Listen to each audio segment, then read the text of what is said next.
आगे चांद पर चंद्रयान-3 के लैंड होने का जश्न पूरा देश मना रहा है, लेकिन अब तस्वीर आई है चांद पर उतरते हुए प्रज्ञान रोवर की। प्रज्ञान रोवर इस वक्त चांद पर अपने मिशन को अंजाम दे रहा है, लगातार चांद की सतह को स्कैन कर रहा है। लेकिन अगले 14 दिनों तक ये क्या क्या करने वाला है, चांद के रहस्यों से पर्दा उठाने के लिए प्रज्ञान कितना बड़ा रोल प्ले करने वाला है, इसे स्पेशल रिपोर्ट में देखिए।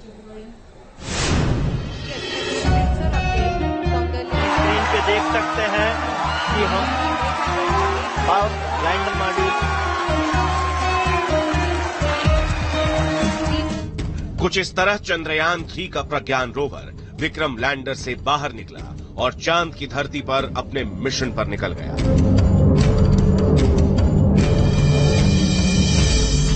शुक्रवार की सुबह दुनिया ने देखा चांद पर हिंदुस्तान का मून वॉक। ट्विटर पर बधाई संदेशों के साथ हैशटैग प्रज्ञान लैंडर ट्रेंड करने लगा।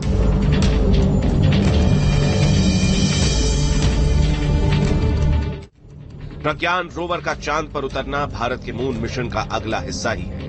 अभी तक मिशन चंद्रयान-3 का हर स्टेज सफल रहा है। टेक ऑफ, फिर चांद की कक्षा में एंट्री और सबसे अहम लैंडिंग, जहां आखिरी के चंद मिनट यानी टेरर ऑफ 17 मिनट्स को पार कर चंद्रयान का विक्रम लैंडर चांद के साउथ पोल पर स्थापित हो गया। लेकिन असल मून मिशन की शुरुआत तो इसके बाद हुई। लैंडिंग के 4 घंटे बाद प्रज्ञान रोवर को चांद पर उतारा गया। अब सवाल उठता है कि प्रज्ञान चांद पर करेगा क्या, इसका मिशन क्या है। तो इसे समझने से पहले आपको दिखाते हैं कि आखिर ये रोवर है क्या और इसकी बनावट कैसी है। रोवर का सबसे अहम हिस्सा है उसका सोलर पैनल। प्रज्ञान पूरी तरह से सौर ऊर्जा पर चलता है, लिहाजा सोलर पैनल इसकी लाइफलाइन का काम करता है। इसके अलावा इसके पिछले हिस्से में लगे हैं 2 कैमरे, नेविगेशन कैमरा लेफ्ट और नेविगेशन कैमरा राइट। प्रज्ञान के पीछे की तरफ अटैच है अल्ट्रा पार्टिकल एक्सरे स्पेक्ट्रोमीटर, जो चांद के सरफेस की स्कैनिंग करेगा। सोलर पैनल के ऊपर फिट है एंटीना, जिसकी मदद से सिग्नल को ट्रांसमिट और रिसीव किया जाएगा।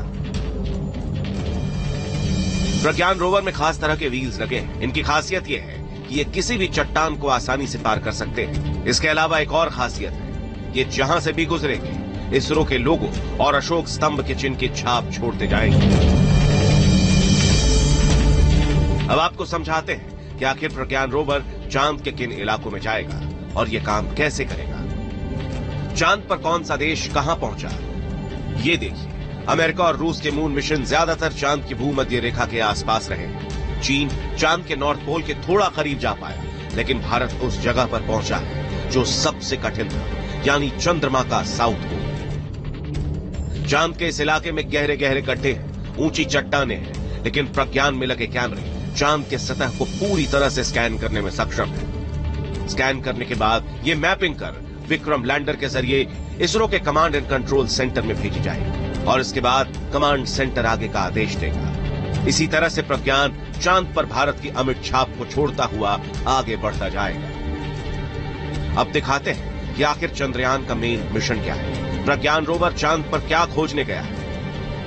And all of you know it is not an easy task at all. It's a work of last so many years. Maybe for Chandrayaan-3 it's a work of last 4 years, but for Chandrayaan-2 that was a work of many years back.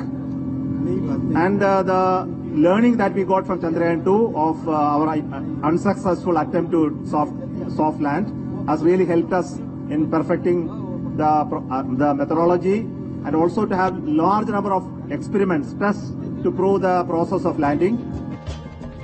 दरअसल प्रज्ञान चांद की सतह की तस्वीरें भेजेगा, खास कैमरों से चांद की सतह की स्कैनिंग करेगा। प्रज्ञान चांद के मौसम का डेटा रिकॉर्ड करेगा, चांद पर आयन्स और इलेक्ट्रॉन्स की मात्रा के बारे में जानकारी देगा, चांद पर पानी के सबूत तलाशेगा, चांद की सिस्मिक एक्टिविटी यानी सतह के नीचे की हलचल की जानकारी जुटाएगा। इतना ही नहीं, सबसे खास बात तो यह है कि पूरी दुनिया प्रज्ञान रोवर की आंखों से पहली बार चांद के दक्षिणी ध्रुव के इलाके को पास से देखेगी।